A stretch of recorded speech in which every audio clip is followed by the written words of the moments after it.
आज हम लोग डिस्कस करेंगे चैप्टर 9। क्या नाम है इसका? गुरुत्वाकर्षण। गुरुत्वाकर्षण का मतलब क्या है? पृथ्वी जो खींच रहा है कोई भी वस्तु को अपनी तरफ, उसको क्या बोलते हैं? गुरुत्वाकर्षण। यहाँ पे लिखा है अध्याय 7-8 में हमने वस्तुओं की गति के बारे में तथा बल की गति के कारक के रूप में अध्ययन किया। मतलब क्लास 7 और 8 में हम लोग को क्या चीज के बारे में बताया गया? हम लोग को बताया गया बल। बल किसको बोलते हैं? किसी वस्तु को खींच रहे हैं, अगर कोई वस्तु को खींच रहे हैं या फिर किसी वस्तु को धकेल रहे हैं, धक्का देना या फिर खींचना, उसको क्या बोलेंगे? बल बोलेंगे। क्या बोला है इसमें?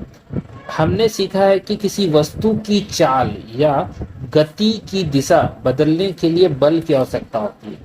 पहला नाम यहाँ पे क्या बोलोगे? किसी वस्तु की चाल। चाल बदलना का मतलब क्या है? अगर कोई बहुत ज्यादा स्पीड से आ रहा होगा तो हम ब्रेक मार के उसको क्या कर सकते हैं? उसकी गति को निरंतर कर मतलब रोका जा सकता है या फिर उसमें बदलाव लाया जा सकता है। दूसरा बोला जा रहा है दिशा में बदलना। दिशा में बदलाव का मतलब क्या है? जैसे कोई क्रिकेटर बैट से बॉल को मारता है तो उससे क्या होता है? दिशा में बदलाव आता है, तो वो चीज बोला। फिर क्या बोल रहा है? हमें सदैव देखते हैं कि जब किसी वस्तु को ऊंचाई से गिराया जाता है, जब कोई वस्तु को हाइट से गिराएंगे नीचे की तरफ, तो ऑब्वियस सी बात है वो नीचे जाएगा, ठीक है। तो वह पृथ्वी की ओर गिरता है, वो पृथ्वी की ओर गिरता है। मतलब वो क्या करता है? जैसे कि हम कोई वस्तु छत से हम लोग कोई सामान को गिरा रहे हैं तो वो क्या करेगा? नीचे ही जाएगा। ऐसा नहीं कि वो उड़ के ऊपर चल जाएगा, नहीं जाएगा। वो जब भी आएगा तो नीचे जाएगा। फिर क्या बोला? हम जानते हैं कि सभी ग्रह वस्तु सूर्य के चारों ओर चक्कर लगाते हैं। जितना भी ग्रह है वो क्या करता है? सूर्य के चारों ओर चक्कर लगाता है। चंद्रमा पृथ्वी की परिक्रमा करता है। चंद्रमा पृथ्वी का परिक्रमा कर रहा है, मगर बाकी जो ग्रह है वो किसका परिक्रमा कर रहा है? सूर्य का। इन सभी अवस्थाओं में वस्तुओं पर, ग्रहों पर, चंद्रमा पर लगने वाला कोई बल अवश्य होना चाहिए।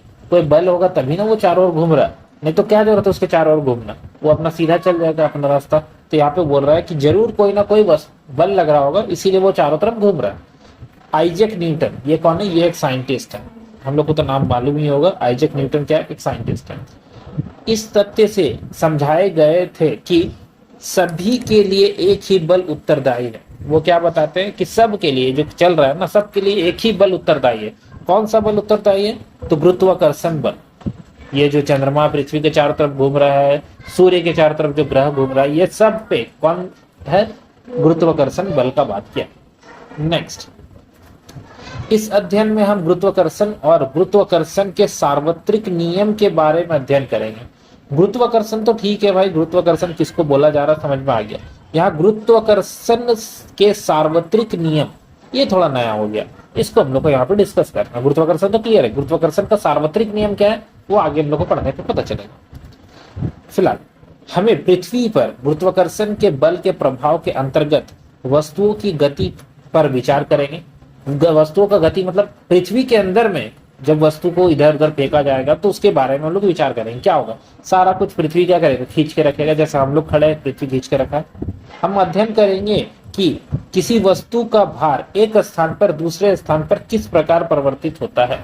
वस्तु का भार जो होता है वो अलग अलग होता है। जैसे अभी हम लोग यहाँ पर मान लेते हैं 60 kg के, अगर यही चीज चंद्रमा में चल जाएगी तो वहां पे मेरा वेट हो जाएगा 10 किलो, 1/6 हो जाता है। ये आगे हम लोग को बताया जाएगा क्या हो जाता है।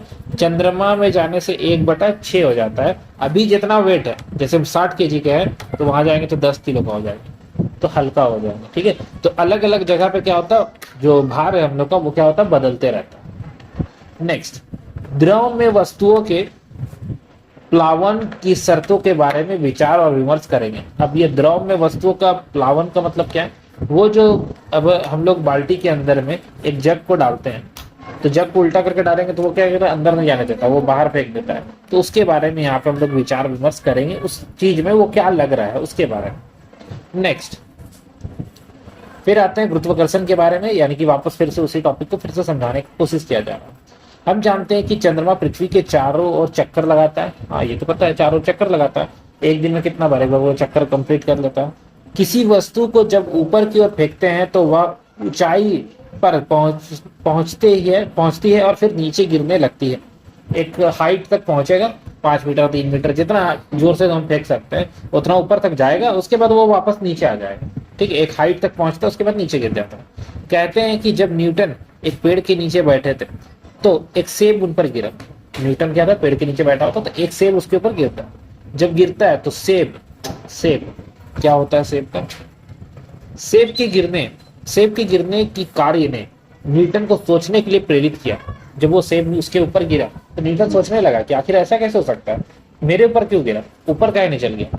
ठीक है, उन्होंने सोचा कि यदि पृथ्वी सेब को अपनी ओर आकर्षित करती है, पृथ्वी क्या कर रहा है, सेब को अपनी ओर आकर्षित कर रहा है, तो वह चंद्रमा को आकर्षित क्यों नहीं करती है। तो चंद्रमा को भी अपना तरफ खींचना चाहिए ना, उसको क्यों नहीं खींचता। क्या दोनों स्थिति, ये जो दोनों स्थिति बताया जा रहा है उसमें बल एक ही लग रहा है, एक ही बल है, दोनों में सेम चीज बल है, तब पढ़ाई में तो पता चलेगा। उन्होंने अनुमान लगाया कि दो अवस्थाओं में एक ही प्रकार के बल उत्तरदायी है। दोनों में क्या है, एक ही बल का उत्तरदायी है। कौन सा गुरुत्वाकर्षण। उन्होंने तर्क दिया कि अपनी कक्षा के प्रत्येक बिंदु पर चंद्रमा किसी सरल रेखा पर गति नहीं करता, वरना पृथ्वी की ओर गिरता रहता है। वो क्या बोल रहा है, वो बोल रहा है कि चंद्रमा जो है पृथ्वी के चारों तरफ ऐसे घूम रहा है। ये पृथ्वी हम लोग का, पृथ्वी के चारों तरफ चंद्रमा क्या कर रहा है, चक्कर लगा रहा है। ये चंद्रमा चक्कर लगा रहा है। ये होता क्या है, ये बोल रहा है कि चंद्रमा तो चारों तरफ घूम रहा है, ठीक है ना। ये अगर ये बल नहीं होता तो ये क्या होता, कहीं और सीधा चल जाता। ये क्या कर रहा है, केंद्र की तरफ बल लगा रहा है। ये क्या, पृथ्वी जो है, पृथ्वी का जो केंद्र है वो क्या, गुरुत्वाकर्षण का केंद्र वहीं पे है, वो क्या कर रहा है, दूसरा वस्तु को अपनी तरफ खींच रहा है। तो वो चंद्रमा को भी अपनी तरफ खींच रहा है, तो चंद्रमा को अपनी तरफ खींच रहा है, तो वो ऐसे ऐसे गोल गोल गोल गोल घूम रहा है। जैसे अगर हम एक रस्सी में पत्थर बांध के घुमाएंगे ना, तो वो किस तरह से घूमता है, वही यहाँ पे बताना चाह रहा है। उसी के बारे में यहाँ पे एक्सप्लेन करेगा। क्या बोलता है आगे, अतः यह अवश्य की ही पृथ्वी द्वारा आकर्षित होता है, ये अवश्य पृथ्वी के द्वारा आकर्षित हो रहा है, लेकिन हम वास्तवता में चंद्रमा की पृथ्वी की ओर गिरते हुए नहीं देखते हैं। हम लोग को नहीं लगता कि वो चंद्रमा मेरी तरफ आ रहा है, ऐसा नहीं पता चलता। ठीक है, आइए चंद्रमा की गति को समझने के लिए क्रियाकलाप 7.11 पुनः विचार करें। 7.11 का विचार करने के लिए बोला गया। अब 7.11 तो कहाँ होगा पता नहीं, तो उसको छोड़ देना, अभी फिलहाल इस पे बात करते हैं। यहाँ पे एक क्रियाकलाप दिया हुआ 9.1, ठीक है, 9.1 क्रियाकलाप। तो यहाँ क्या बोल रहा है, इस क्रियाकलाप में ये गलती से 7.1 लिख दिया होगा शायद, ठीक है। अब यहाँ पे बोला गया है, धागे का एक टुकड़ा लीजिए, इसके एक सिरे पर छोटा पत्थर बांध लीजिए। जैसा कि अभी हम बोले, पत्थर बांध के क्या करना है, इसको घुमाना है, ठीक, गोल गोल गोल घुमाना है। धागे के एक दूसरे सिरे को पकड़िए और पत्थर को वृत्ताकार पथ पर घुमाइए, जैसा कि चित्र 9.1 में दिया गया। घुमाना क्या बोला हुआ, पत्थर द्वारा नियत परिमाण के गति से वृत्ताकार पथ पर गति कर रहा है। मतलब ये जो चक्कर लगा रहा है, गोल गोल गोल गोल घूम रहा है, ये एक तरह का फिक्स्ड है, ठीक है ना। फिक्स्ड मतलब कि एक कांस्टेंट वेग से ये क्या कर रहा है, अपना घूम रहा है, जिस हिसाब से हम लोग यहाँ पे घुमा रहे हैं, ठीक है। नेक्स्ट आगे क्या बोलता है, पत्थर की गति की दिशा को देखिए। पत्थर का गति की दिशा कैसा है, ऐसे ऐसे घूम रहा है, ठीक है ना। अब धागे को छोड़ दीजिए, जिस जगह पे धागा को छोड़ेंगे, इस जगह पे छोड़ेंगे तो ये आगे चल जाएगा, इस जगह पे छोड़ेंगे तो इधर चल जाएगा, इस जगह पे छोड़ेंगे तो इधर चल जाएगा, इस जगह पे छोड़ेंगे तो इधर चल जाएगा। यानी कि हर पॉइंट पे ये क्या कर रहा है, हर एक पॉइंट पे अगर बात करें, हर एक पॉइंट पे ये क्या कर रहा है, बदल रहा है। हर एक पॉइंट पे क्या कर रहा है, बदल रहा है। जैसे यहाँ से बात करें तो ये क्या करेगा, इधर बदल गया, इधर से बात करें तो इधर क्या होगा, इधर सीधा जा रहा है। तो हर एक पॉइंट पे क्या कर रहा है, बदल रहा है। इसी चीज को यहाँ पे समझाने की कोशिश किया गया। धागे को छोड़ने से पहले पत्थर एक निश्चित चाल से वृत्ताकार पथ पर गति कर रहा था, बात तो सही है। प्रत्येक बिंदु पर उसकी गति की दिशा बदलती है। अभी जो हम बताएं कि हर एक बिंदु पे दिशा क्या करता है, बदलता, तब ना वो इस साइड से छोड़ते हैं तो इधर जाता, उस साइड छोड़ेंगे तो उस साइड चल जाएगा, इधर चल।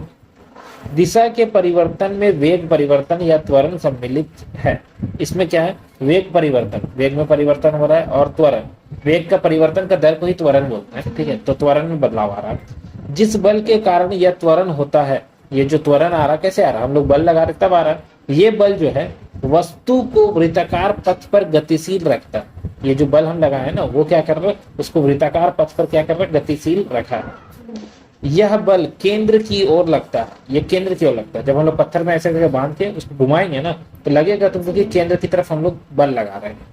इस बल को अभिकेंद्री बल कहते हैं, ये नाम याद रखना, ठीक है ना।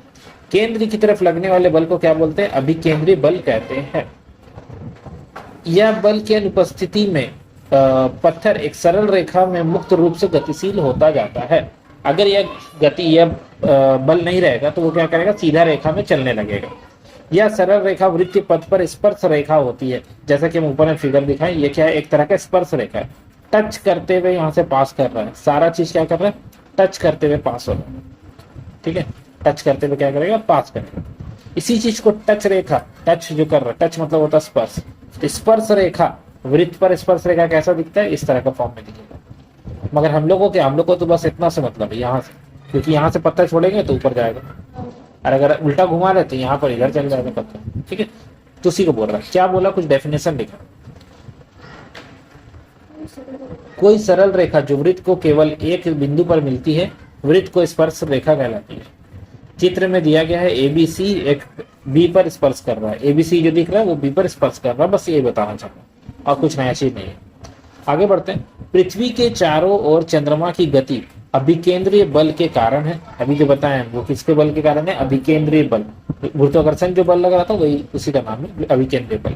अभिकेंद्रीय बल पृथ्वी के आकर्षण बल के कारण मिलता है। ये कब मिलता है, पृथ्वी के आकर्षण बल के कारण। यदि ऐसा कोई बल ना होता तो चंद्रमा एक समान गति से सरल रेखे पाथ पर गति करते रहता। अगर ये बल नहीं होता तो ये क्या करता है, सीधा सीधा चल जाता, उसको कोई मतलब नहीं था किसी से। यह देखा गया कि गिरता हुआ सेब पृथ्वी की ओर आकर्षित होता है। क्या सेब भी पृथ्वी को आकर्षित करता है? अब यहाँ पे पता चलेगा क्यों नहीं करता, या करता है तो नहीं करता, सब कुछ अभी पता चलेगा। यदि ऐसा होता तो हम पृथ्वी को सेब की ओर गति करते हुए क्यों नहीं देखते? अगर ऐसा है तो फिर गति करते हुए क्यों नहीं दिखता? पृथ्वी भी चल जाना चाहिए, सेब की तरफ आकर्षित हो जाना चाहिए। तो उसी के बारे में यहाँ पे डिस्कस करेंगे। बोला गया गति के तृतीय नियम के अनुसार सेब भी पृथ्वी को आकर्षित करता है। न्यूटन का जो 3 नियम था, न्यूटन का 3 नियम में तीसरा नियम बोला था कि कोई भी गति अगर कर रहा है तो वो गति करते ही रहे, गति कर रहा है तो उसके अपोजिट में भी दूसरा कोई भी गति करेगा या फिर बल लगाएगा। गति का नहीं, बल का बात करेंगे। एक बल्ब लगा रहा तो दूसरा भी सेम बल लगाएगा, वही चीज बोला था। कौन बोला था? न्यूटन का तीसरा नियम बोला था। तो तीसरे नियम के अनुसार तो सेब भी पृथ्वी को खींचेगा, सेब भी पृथ्वी को खींचेगा, पृथ्वी भी सेब को खींचेगा। जीतेगा कौन? पृथ्वी जीतेगा, क्योंकि बड़ा है वो, अभी बोलेगा। लेकिन गति के द्वितीय नियम के अनुसार किसी दिए हुए बल के लिए त्वरण वस्तु के द्रव्यमान के व्युत्क्रम होता है। द्रव्यमान के क्या होता है? व्युत्क्रम होता है। द्रव्यमान बढ़ाएंगे तो त्वरण कम हो जाएगा। समीकरण 8.4 वो 8.4 में दिया गया है। पृथ्वी की अपेक्षा सेब का द्रव्यमान नग्न है। नग्न है मतलब एकदम नहीं, 0 के बराबर है। सेब तो बहुत छोटा है, पृथ्वी के अंदर रखा गया, बहुत छोटा है। इसलिए हम पृथ्वी के सेब की ओर गति करते नहीं देखते, इसलिए हम पृथ्वी को गति की ओर करते हुए नहीं देखते। यह तर्क का विस्तारण हम जानने के लिए कीजिए कि पृथ्वी और चंद्रमा की गति क्यों नहीं करता है। इस तर्क को जानने के लिए तुम्हें काम करना है, चंद्रमा और पृथ्वी के बारे में यहाँ पर डिस्कस करना है, मतलब सोचना, पता करना है। हमारे सौर परिवार में सभी ग्रह सूर्य की परिक्रमा करते हैं।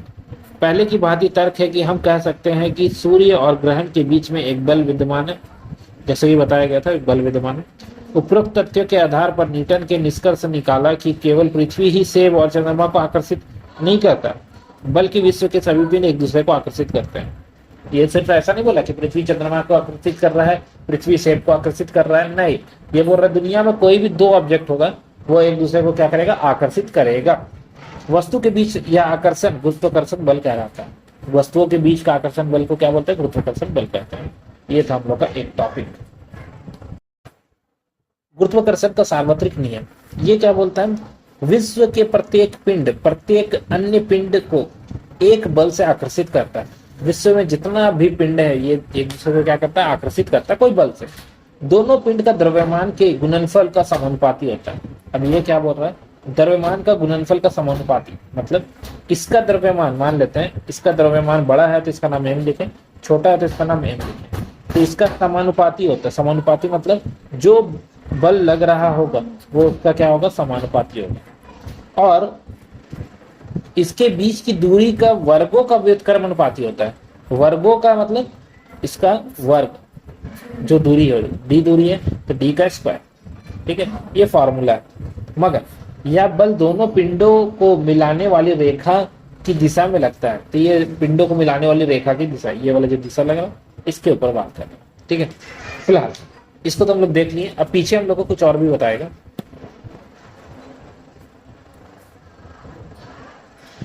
यहाँ लिखा है किन्हीं एक समान पिंडों के बीच गुरुत्वाकर्षण बल अपने केंद्र को मिलाने वाली रेखा को दिशा में नियंत्रित होता है, उसी दिशा में चलता है जिस लाइन पे, जिस दिशा पे, जिस लाइन पे चल रहा है वो। ठीक है, हाँ ये फार्मूला भी हम लोग देखेंगे। ठीक है, फार्मूला यूज करेंगे, कैसे है वो अभी हम लोग मैथमेटिकल फॉर्म देखेंगे आगे। नेक्स्ट है, यहाँ जो भी बोले थे वही चीज लिखा। मान लीजिए M1 और M2, सॉरी कैपिटल M और छोटा m द्रव्यमान है और पिंड में A और B पे दूरी पे है। ऊपर जो फिगर दिया था वो वाला फिगर देख लेने का। दूरी दोनों के बीच का d ले लिया है, चित्र में दिया गया है। मान लीजिए दोनों उल्का पिंड के बीच का आकर्षण बल F है, आकर्षण बल F है। तो गुरुत्वाकर्षण का सार्वत्रिक नियम क्या बोलता है, सॉरी गुरुत्वाकर्षण का सार्वत्रिक नियम के अनुसार दोनों पिंड एक दूसरे पे क्या करेगा, द्रव्यमान का गुणनफल का समानुपाती होगा, गुणनफल का समानुपाती, यानी कि कैपिटल M इंटू छोटा m इक्वल टू F।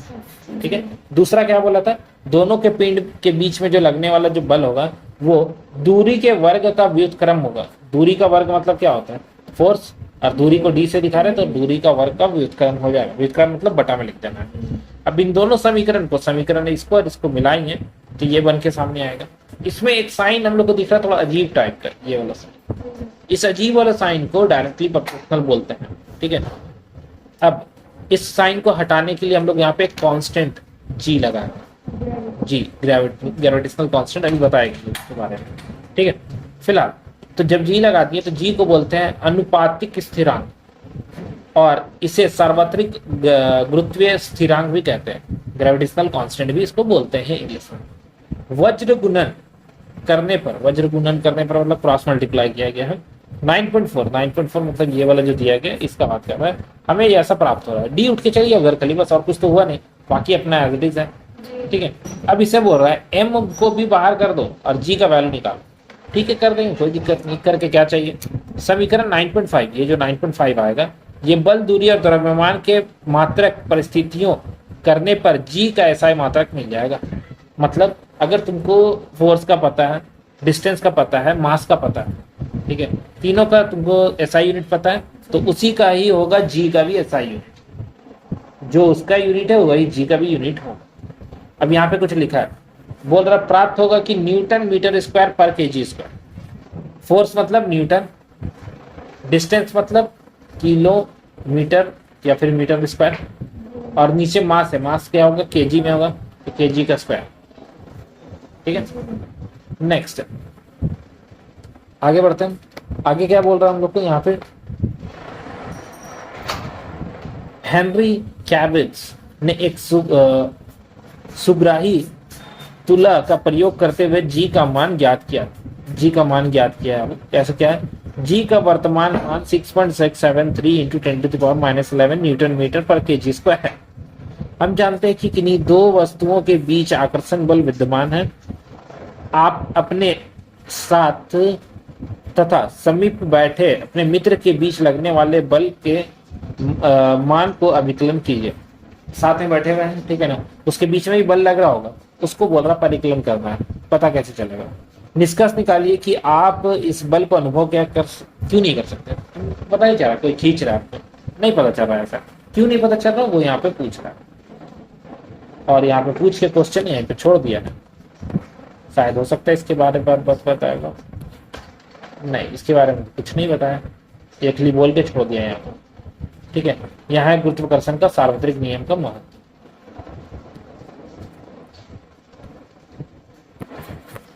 चलो इसको रीड कर, रीड किया भैया, रीड कर लो, आज खत्म करते हैं इसको।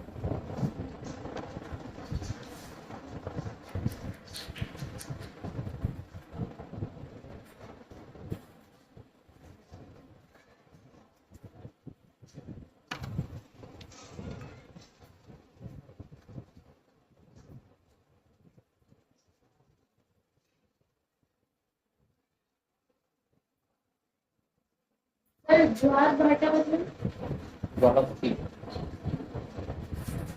हाँ लिखा ये फोर्थ में महत्व का फोर्थ में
और वो हो गया। अब नेक्स्ट पॉइंट जो है फिर है ये त्वरण जी के मान को समीकरण वो पढ़ेंगे।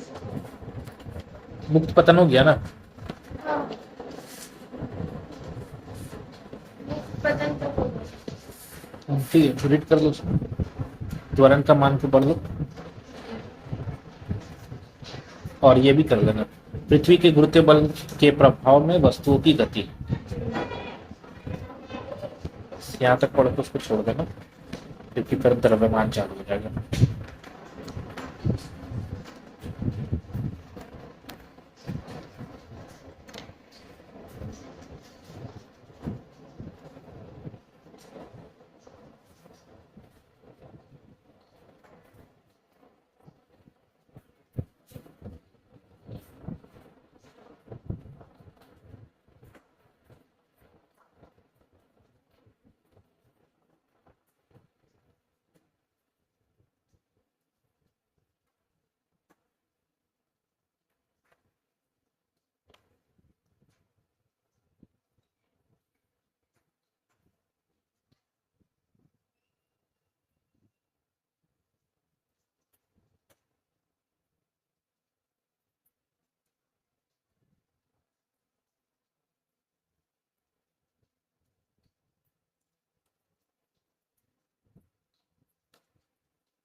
देखो,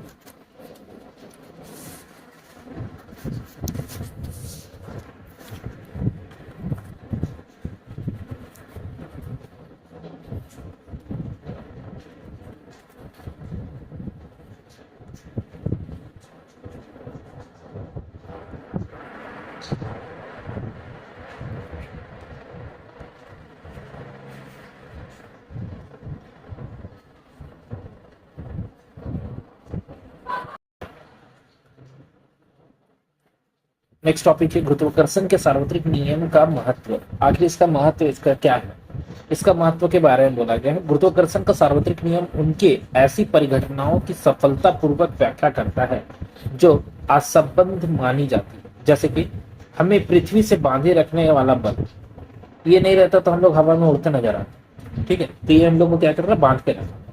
पृथ्वी की चारों ओर चंद्रमा की गति, अगर ये बल नहीं होता तो चंद्रमा चारों ओर नहीं घूमता, वो कहीं और होता। ठीक है, सूर्य के चारों ओर ग्रहों की गति, सूर्य के चारों ओर जो ग्रह घूम रहा है उसका भी गति नहीं होता। तथा चंद्रमा और सूर्य के कारण ज्वार भाटा, और चंद्रमा और सूर्य के कारण ज्वार भाटा भी आता है। चंद्रमा और सूर्य के कारण मतलब वो भी खींच रहा है ना, वो भी बल लगा रहा है, तो जिससे ज्वार भाटा जो ज्वालामुखी फटता है वो इससे। ठीक है, नेक्स्ट मुक्त पतन। मुक्त पतन मतलब फ्री फॉल, जिसको इंग्लिश में बोलते हैं मुक्त पतन।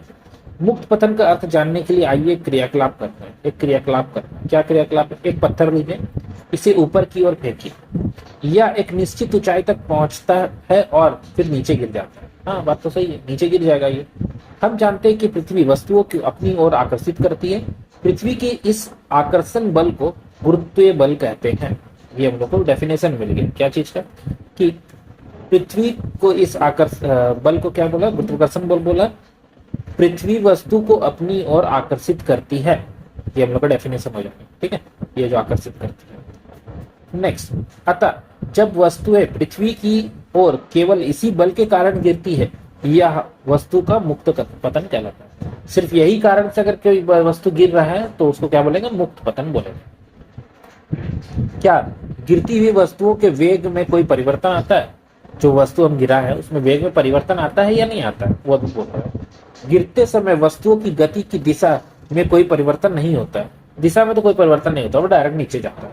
लेकिन पृथ्वी के आकर्षण के कारण वेग में परिवर्तन, वेग के परिमाण में परिवर्तन होता है। हाँ, वेग के परिमाण में परिवर्तन देखने को मिल सकता है।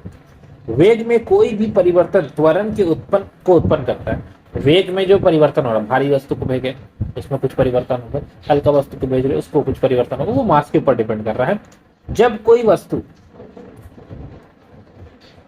वस्तु पृथ्वी की ओर गिरता है, त्वरण कार्य करता है। जब पृथ्वी की तरफ गिरता है ना, तो वहां पे क्या कार्य करता है, त्वरण कार्य करता है। त्वरण मतलब वेग में परिवर्तन होता है। यह त्वरण पृथ्वी के गुरुत्व बल के कारण आता है। ये त्वरण जो है कौन कैसे लग रहा है, ये त्वरण क्या हो रहा है कि पृथ्वी क्या कर रहा है, उस वस्तु को खींच रहा है। तो उस वस्तु को खींच रहा है तो उसका जो वेग है उसमें परिवर्तन ला रहा है, तो उसको बोला जा रहा है पृथ्वी का जो त्वरण है। इसलिए इस त्वरण को पृथ्वी का गुरुत्व बल के कारण, त्वरण को गुरुत्व त्वरण कहते हैं। ये गुरुत्व त्वरण बोला जा रहा है क्योंकि गुरुत्व त्वरण पृथ्वी खींच रहा है, गुरुत्वाकर्षण बल से खींच रहा है, तो इसका नाम रख दिया गया त्वरण है। ठीक है, गुरुत्व त्वरण नाम रख दिया। ठीक है, गुरुत्वाकर्षण बल से खींचा जा रहा है, इसीलिए इसका नाम गुरुत्व त्वरण रखा गया। इसे छोटा जी से निर्दिष्ट करते हैं, मतलब डिनोट करते हैं। जी के मात्रक वही है जो त्वरण का होता है, जी का मात्रक भी वही है। जैसे कि त्वरण का क्या लिखते हैं, मीटर पर सेकंड स्क्वायर, वही चीज इसका भी है, सेम टू सेम। गति के दूसरे नियम से हम जानते हैं कि बल द्रव्यमान और त्वरण का गुणनफल होता है। गति का जो दूसरा नियम है, दूसरा नियम क्या बोलता है, जो भी बल लगाया जाएगा वो व्युत्क्रम है। किसका व्युत्क्रम हटा देंगे अगर इक्वल बोलेंगे, ये इक्वल है mass into acceleration, ma, mass into acceleration. ठीक है, ये मास, m फॉर मास और a फॉर एक्सेलरेशन यूज कर रहे हैं। मतलब मास मतलब हो गया द्रव्यमान और एक्सेलरेशन मतलब हो गया त्वरण, इसका गुणनफल है। मान लीजिए कि क्रियाकलाप 9.2 में एक पत्थर का द्रव्यमान m है, मान लेते हैं m है। ठीक है, मान लेते हैं। हम इस पहले से जानते हैं कि मुक्त पतन के रूप में गिरती वस्तुओं को गुरुत्व बल के कारण त्वरण लगता है और इसे जी से निर्दिष्ट करते हैं। इसलिए गुरुत्व त्वरण को परिमाप f होगा, तो यहाँ पे क्या लिख दिया, f इंटू जी कर दिया। a को हटा के सिर्फ क्या कर दिया, g कर दिया। द्रव्यमान और गुरुत्व त्वरण के गुणनफल के बराबर होता है, आप ये तो पता है। द्रव्यमान और गुरुत्व त्वरण के साथ क्या होगा, मल्टीप्लाई में बराबर होगा। समीकरण 9.4, अब 9.4 कहीं पे था, 9.6 से हम प्राप्त हो रहा है ये, वहां पे लिखा था कि f इक्वल टू, यहाँ पे क्या लिखा होता है, f लिखा हुआ था, f इक्वल टू ये लिखा हुआ था। f की जगह में रिप्लेस कर दिया mg से, छोटा वाला g से। अब बोल रहा है छोटा वाला m कैंसिल कर दिया, यहाँ से छोटा वाला m, ये वाला छोटा m, ये वाला छोटा m कट गया तो क्या बचा, ये बड़ा वाला m बचा, हाँ बचा, d बचा, g बचा और छोटा g बचा। तो g का वैल्यू यहाँ पे हम लोग को मिल गया कि जहां पर m पृथ्वी का द्रव्यमान है, बड़ा वाला पृथ्वी का द्रव्यमान है, d वस्तुओं तथा पृथ्वी के बीच की दूरी है। d जो है वस्तु और पृथ्वी के बीच का दूरी को बोला जा रहा है। मान लीजिए कि वस्तु पृथ्वी पर इसकी सतह के पास है, समीकरण 7.9, मतलब इसमें जो है पृथ्वी के सतह के सामने, मतलब बहुत ही ज्यादा सामने, बहुत ज्यादा मतलब एकदम नहीं के बराबर, तो क्या होगा, d पृथ्वी की त्रिज्या r के बराबर होगी। अब ये क्या बोल दिया, ये बोल रहा है कि पृथ्वी ये बने, जब पृथ्वी यहाँ पर है और वस्तु यहाँ पर है, तो वस्तु यहाँ पर और पृथ्वी यहाँ पर है, तो ये वाला जो है ये इसका त्रिज्या होता है, ये इसका क्या है, त्रिज्या है। तो त्रिज्या ही को बोल देंगे हम लोग, डी जो डिस्टेंस बोल रहा था वो त्रिज्या बन जाएगा, यहाँ लिख देते हैं। इस प्रकार सतह पर समीप रखी वस्तु जो डी होना चाहिए तो वहां लिख देते हैं आर, आर मतलब त्रिज्या लिखिए। मास, अपना मास, किसका मास का बात कर रहा, पृथ्वी का, और ये वाला छोटा वाला एम हो गया किसका, वस्तु जो है उसका मास। एम काट दिए थे, ये बच के आया हम लोग के पास, नीचे में आर लिखा हुआ है। आर क्या है, त्रिज्या है। किसका? पृथ्वी का त्रिज्या। पृथ्वी एक पूर्ण गोला नहीं है, ये गोला नहीं है, थोड़ा सा चपटा टाइप का है। पृथ्वी की त्रिज्या ध्रुवीय की विस्तृत वृत्त की ओर जाने पर बढ़ती है, इसलिए जी का मान ध्रुवों की विस्तृत वृत्त की अपेक्षा अधिक होती है। अधिकांश गणनाओं के लिए पृथ्वी की सतह पर इसके पास जी का मान को लगभग स्थिर मान सकते हैं, लेकिन पृथ्वी की दूरी वस्तुओं के लिए पृथ्वी की गुरुत्व बल के कारण त्वरण समीकरण 9.7 में ज्ञात किया जा सकता है। मतलब ये क्या बोल रहा है, पृथ्वी जो है थोड़ा सा चैप्टा टाइप का है, कुछ इस तरह का शेप में, गोल तो नहीं है पूरा, इस तरह का शेप में। तो ये केंद्र है। तो यहाँ पर अगर हम देखें तो यहाँ पर जी का मान बहुत ज्यादा होगा, और यहाँ पर अगर कोई है तो बड़ा हो गया ना, यहाँ पे जी का मान थोड़ा कम हो जाएगा। तो ये क्या है, बदलता है। अगर तुम यहाँ खड़ी है तो यहाँ पे तेरा वेट मान लो 100 ग्राम ज्यादा दिखा रहा है, ठीक है ना। यहाँ जाएंगे तो यहाँ पे हो सकता है 100 ग्राम कम दिखा रहा है, ठीक है। तो 100-200 ग्राम का ज्यादा का फर्क नहीं मिलेगा, तुमको थोड़ा सा ही वेट का फर्क मिलेगा, क्योंकि वहां पे गुरुत्वाकर्षण बल जो है थोड़ा कम है, ठीक है। ये चीज यहाँ पे बताना चाह रहा हूँ। नेक्स्ट, गुरुत्व त्वरण जी के मान का परिकलन, जी के मान का परिकलन कर रहे हैं। गुरुत्व त्वरण जी है, जी के मान का परिकलन करने के लिए हमें 9.9 capital G, capital M, capital R का मान रखना होगा। तीनों का मान मालूम होगा तब। कैपिटल जी ये है, एम, एम मतलब मास, किसका मास? पृथ्वी का मास का बात कर रहा है, और पृथ्वी का त्रिज्या ये पता रहेगा तभी हम लोग जी निकाल सकते हैं। देखो जी निकाला, यहाँ पे जी इक्वल टू लिख दिया वैल्यू, काटा उटा सबका, काटने के बाद बचा 9.8, और हमको पता है कि इसका जो मात्रक था वो क्या था, मीटर पर सेकंड स्क्वायर था, वो मात्रक हम लोग लिख दिए।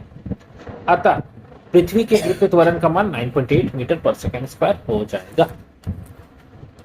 नेक्स्ट टॉपिक है हम लोग का पृथ्वी की गुरुत्व बल के प्रभाव के वस्तुओं की गति। वस्तु का गति में क्या परिवर्तन होगा, जो वस्तु चल रहा है या ऊपर से गिर रहा है तो उसमें परिवर्तन क्या होगा, उसके बारे में यहाँ बात होता है। इसे समझने के लिए हम सभी वस्तुओं को खोखली या ठोस, बड़ी या छोटी या किसी ऊंचाई से समान दर से गिराएं। आइए क्रियाकलाप करें। मतलब अलग अलग टाइप का वस्तु को क्या करना है, ऊपर से गिराना है, क्रियाकलाप करने के लिए बोला गया। कागज की एक सीट और एक पत्थर दीजिए, कागज का सीट ले लेना और एक पत्थर गिराना, दोनों को ऊपर से गिराना है। दोनों की किसी इमारत की पहली मंजिल से एक साथ गिराइए, एक साथ दोनों को गिराना है। जब हम लोग एक साथ इसको गिराएंगे, देखिए क्या दोनों धरती पर एक साथ पहुंचते हैं, दोनों एक साथ पहुंचता है। हम देखेंगे कि कागज धरती पर पृथ्वी पत्थर की अपेक्षा कुछ देर से पहुंचता है, कागज थोड़ा हल्का है। ऐसे वायु के प्रतिरोध के कारण होता है, ये वायु क्या कर रहा है, उसको रोक रहा है, इसीलिए ऐसा हो रहा है। गिरती हुई गतिशील वस्तुओं पर घर्षण के कारण वायु प्रतिरोध लगाती है, एक घर्षण बल लग रहा है, जिसके चलते क्या हो रहा है, हवा के चलते वो थोड़ा स्लो गिर रहा है। कागज पर लगने वाले वायु का प्रतिरोध पृथ्वी पत्थर पर लगने वाले प्रतिरोध से अधिक है। पत्थर में भी लग रहा है, ऐसा नहीं कि पत्थर में नहीं लग रहा, पत्थर में भी लग रहा है, मगर उसका क्या है, कम है। इस प्रयोग से यदि हम कांच के जर्रे में करें, इसमें हवा के निकाल दी गई है, तो कागज और पत्थर एक ही साथ गिरेंगे। तो कागज, अगर हम लोग कोई कांच का बोतल में करेंगे ये वाला एक्सपेरिमेंट, तो क्या होगा, वहां देखेंगे कि कागज और पत्थर दोनों एक साथ गिर रहा है। बड़ा सा कांच का बक्सा ले लेंगे, उसमें हवा नहीं रहेगा, वहां पे देखेंगे दोनों एक साथ गिर रहा है। हम जानते हैं कि मुक्त पतन में वस्तु त्वरण का अनुभव करती है। जब वस्तु ऊपर से गिराते हैं तो उसको त्वरण फील होता है, त्वरण महसूस होता है। या फिर हम लोग घर से कूदेंगे ऊपर से ना, तो हम लोग को फील होगा कि कुछ अंदर खींच रहा है हम लोग। समीकरण 9.9 में वस्तु द्वारा अनुभव किए जाने वाले त्वरण उसके द्रव्यमान पर निर्भर करता है। जो जितना भारी रहेगा उसको उतना ज्यादा फील होगा, जो जितना हल्का होगा उसको उतना कम फील होगा। इसका अर्थ हुआ कि सभी वस्तुएं खोखली या ठोस, मोटी या छोटी, एक ही दर से नीचे गिरती है। दर तो उसका सेम है, दर उसका क्या सेम होगा, ठीक है। सॉरी, द्रव्यमान पे निर्भर नहीं कर रहा है, क्योंकि वो तो हम लोग को फोर्स लगा रहा था ना, जो हवा चल रहा था ना, वो फोर्स लगा रहा था। ये निर्भर नहीं करता है बोल रहा है। मतलब कोई वस्तु को ऊपर से जब गिराएंगे ना, तो उसका भार के ऊपर निर्भर नहीं करता है कि वो कितना मोटा है या पतला है, उस पर निर्भर नहीं करेगा। वो निर्भर किसके पर करेगा, जो गुरुत्वाकर्षण बल खींच रहा है उसके ऊपर, ठीक है। तो वो फ्री है, उसको कोई किसी से मतलब नहीं है। हाँ, अगर हवा चल रहा होगा तो हो सकता है थोड़ा लेट से गिरे, जैसे कि कोई पत्ता गिरा रहा है या कोई पेज गिरा रहा है, तो वो क्या थोड़ा लेट से नीचे गिरेगा। और उसी की जगह में कोई कांच का गोली या फिर कांच का या फिर भारी कोई सामान फेंकेंगे तो वो आराम से नीचे पहले गिर जाएगा, एज कंपेयर किसके, कागज के, ठीक है, तो मास के ऊपर यानी कि द्रव्यमान के ऊपर डिपेंड नहीं कर रहा है ये, क्योंकि द्रव्यमान क्या कर रहा है, हवा रोक रहा है उसको। गुरुत्वाकर्षण बल तो सेम लग रहा, दोनों में सेम लगेगा। एक कहानी के अनुसार इस विचार की पुष्टि के लिए गैलीलियो ने एक इटली में पीसी की झुकी हुई मीनार से विभिन्न वस्तुओं को गिराया। पीसी का जो झुका हुआ मीनार है वहां से अलग अलग वस्तुओं को गिराया चेक करने के लिए, क्योंकि पृथ्वी के निकट जी का मान स्थिर है। जी का मान क्या है, स्थिर है। अतः एक समान त्वरण से सभी समीकरण ए के साथ जी को रखे गए मान्य में बैठा दिया जाता, यानी कि जहां जहां ए का मान आ रहा था, जो भी हम लोग का नियम है, कौन सा, जो फॉर्मूला हम लोग देखे थे गति का जो भी हम लोग फॉर्मूला देखे थे, उसमें जहां जहां ए था वहां वहां क्या बदल देगा, जी में परिवर्तित कर दिया जाएगा।